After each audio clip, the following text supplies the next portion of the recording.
Your toddler just threw themselves on the supermarket floor. Full meltdown. Screaming. Legs kicking. People are staring and you can feel every single set of eyes on you. You have tried reasoning with them, you have tried bribing them, you have tried the firm voice and the gentle voice and the completely given up voice. Nothing is working.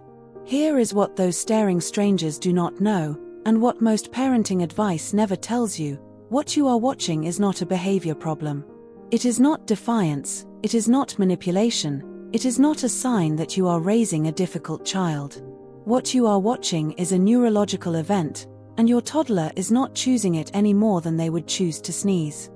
By the end of this video you will understand exactly what is happening inside your toddler's brain during a meltdown, why the most instinctive responses parents reach for actually make tantrums longer and more intense, and the 3 things that developmental research shows genuinely work, both in the moment and over time. You are not going to leave this video with vague reassurances.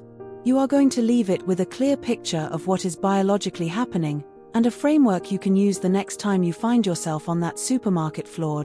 To understand tantrums, you need to understand 2 parts of the brain, and the enormous gap between them in a toddler. The first is the prefrontal cortex. This is the region sitting just behind your forehead, and in adults it acts as the brain's chief executive.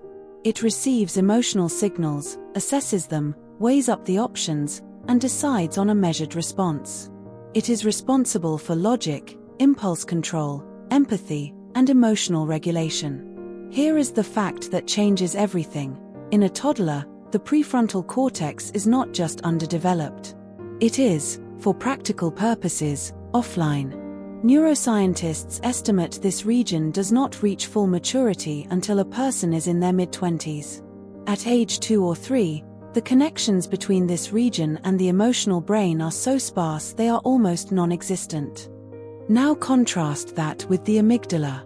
The amygdala is the brain's threat detection and emotional alarm system.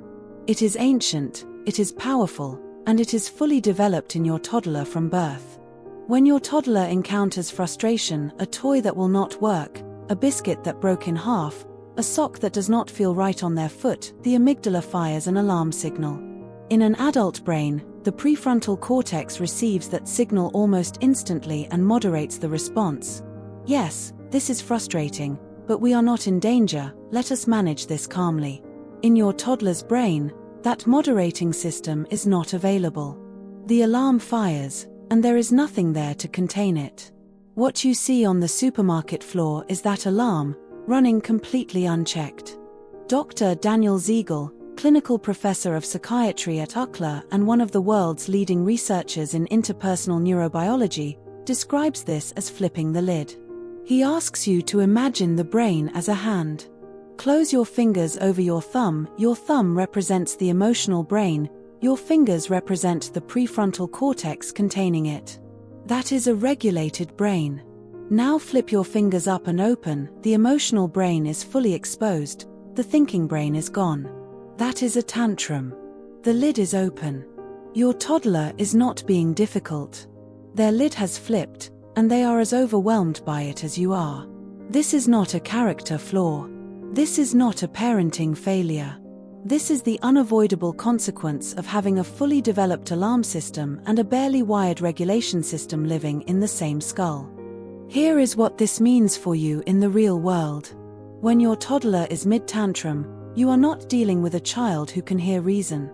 The prefrontal cortex, the part that processes language, logic, consequences, and instructions, is offline. Telling a flawed toddler to calm down or use your words is the neurological equivalent of asking someone to read while they are asleep. The hardware is temporarily unavailable. This is not permission to do nothing. It is a precise explanation of why the things we instinctively reach for do not work, and why the things that feel counterintuitive, getting closer instead of pulling away, going quieter instead of louder, are the ones the research consistently supports. The research in developmental psychology points to 3 responses that consistently reduce both the intensity and the duration of tantrums, and that build your toddler's regulation capacity over time. The first is co-regulation before correction. Co-regulation means that your nervous system does the work that your toddlers cannot. Get low, physically to their level. Drop your voice lower and slower than feels natural in the moment. Loosen your own body.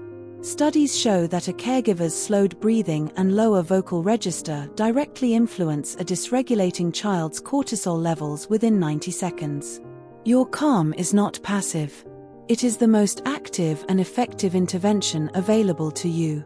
You are not rewarding the tantrum by getting close. You are lending them your prefrontal cortex because theirs is currently unavailable. The second strategy is naming the emotion without solving the problem.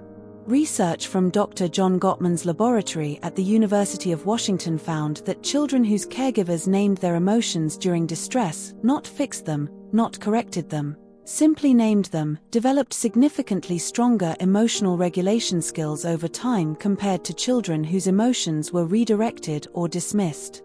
The script is simple. You are so frustrated right now. You really wanted that and it did not work out. That is really hard.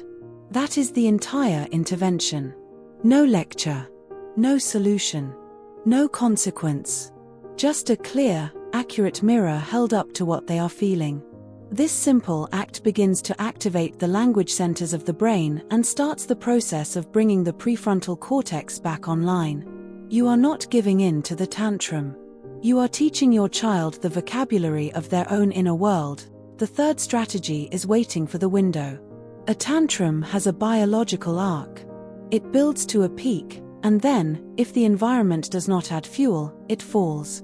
The research is consistent. Attempting to intervene at the peak through discipline, distraction, or demands prolongs the arc because it adds new nervous system input to an already overwhelmed system. The fastest route through a tantrum is consistent, calm presence during the storm, and then connection immediately after it passes. Once your toddler is regulated, once the lid is back down, that is your window. That is when you reconnect, when you give the hug, when you, if needed, briefly and simply address what happened. Not during. After. During, your only job is to be a calm, safe, unshakable presence. After is when the learning can actually begin. Before we close, two responses that are completely understandable but that the research consistently shows make tantrums worse. The first is matching your toddler's energy. When we raise our voice, speed up our movements, or show visible agitation in response to a meltdown, we add nervous system input to an already overloaded system.